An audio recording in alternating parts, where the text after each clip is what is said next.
अस्सलाम वालेकुम, welcome back to my channel cooking class with Zara Bukhari. आज हम लेकर आए हैं दही की रेसिपी जो घर में आमतौर पर इस्तेमाल की जाती है और ये बहुत ही बासानी घर पे आप बना सकते हैं और बहुत ही ज़्यादा मज़ेदार बनकर तैयार होती है। तो चलिए करते हैं रेसिपी का आगाज़। अगर वीडियो पसंद आए तो चैनल को सब्सक्राइब कर लें और बेल को भी ज़रूर प्रेस कर लें ताकि हमारी हर न्यू अपलोड आप तक बासानी पहुँच सके। तो चलिए करते हैं स्टार्ट। अस्सलाम वालेकुम वीवर्स, क्या हाल है? ठीक हो? इंशाल्लाह मेरे सारे भैणा भाई बिल्कुल ठीक ठाक हो सन। अल्लाह पाक दे करम नाल असी भी बिल्कुल ठीक ठाक हाँ।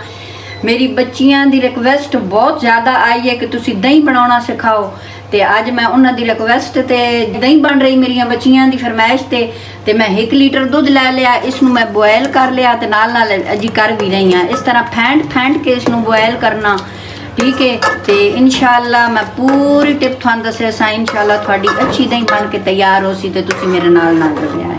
माशाल्लाह दूध बॉयल हो गया, बिल्कुल फेंट के इसनों बॉयल किया, बिल्कुल इस तरह तुसी चखो ना, मिठा मिठा गाढ़ा गाढ़ा हो गया दूध माशाल्लाह। ये चूल्हा बंद कर दिता ते हुण असी इसनों इतना करना ना ताकि ये गाढ़ा गाढ़ा ही मिठा मिठा हो जाए इस तरह, ताकि ये सही दही थोड़ी गाढ़ी गाढ़ी बन के तैयार हो गए, ठीक है। इसनों नीचे उतार लेने, चूल्हा बंद कर दिता।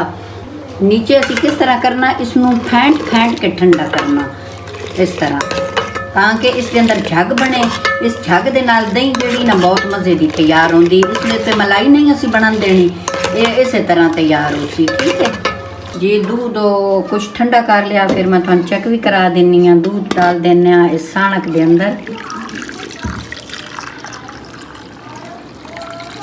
जी। इसनों इस तरह करके फेंट लेना सही, फिर इस तरह वेखना बिल्कुल हुण बस हल्का जिहा फर्क रह गया।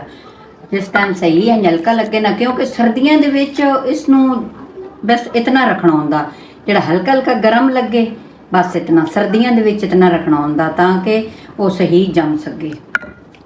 तो ये गर्मियां दा इस तरह करके ना वेखना कि कितने टाइम दा ये लगदा। टाइमिंग जिस वेले तैयार हो जासी फिर थोन मैं टाइमिंग दसा कि साड़ी दही कितने टाइम में तैयार हुई है।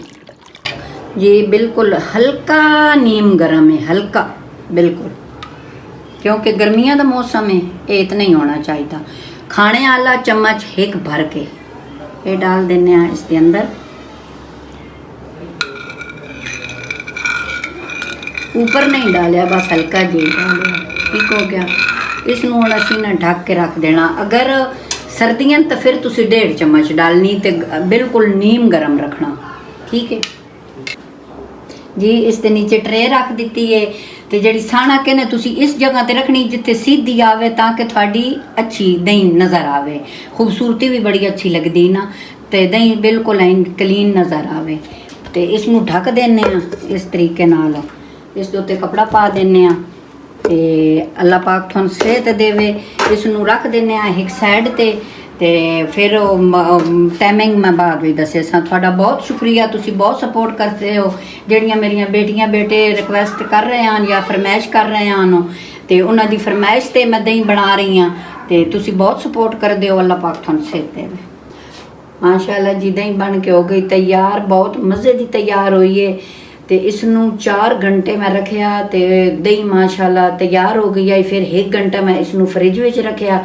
आम जी असी रोज़मर्रा जिंदगी दे विच इस्तेमाल करते हैं घर दे विच, अगर इस उत्ते बलाई आ वंजे ना, तो फिर तुसी बलाई दे नाल उसनूं थोड़ा जिहा अंदर करके ना कट बलाई सारी नहीं छेड़ना, बलाई कट करके उस दे अंदर ही तुसी डाल के दही 1 चम्मच भर के थोड़ी जी ऊपर तकरीबन बस तीसरा हिस्सा, तो इसनों अंदर इस तरह करके हिला देना, बकाया बलाई नहीं छेड़ना, ठीक है। वो बैक्टीरिया होंदे न, वो आपे फैल वैंदे। इंशाअल्लाह मैं तुहानू चेक भी करा देनी हाँ। तो बहुत मज़े की माशाअल्लाह बन के तैयार हुई है।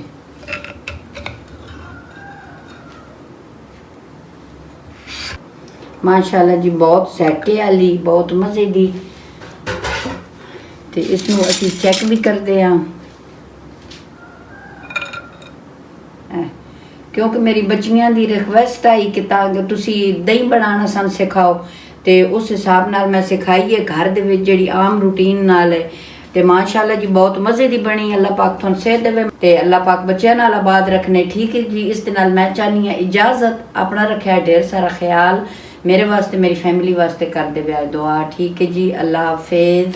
फिर मिलते हैं एक न्यू रेसिपी के साथ, तब तक के लिए अल्लाह हाफिज़। चैनल को लाइक शेयर कमेंट और सब्सक्राइब ज़रूर कीजिएगा और बेल को भी ज़रूर प्रेस कीजिएगा ताकि हमारी हर न्यू अपलोड आप तक बासानी पहुँच सके। खुश रहें, आबाद रहें। अल्लाह हाफिज़।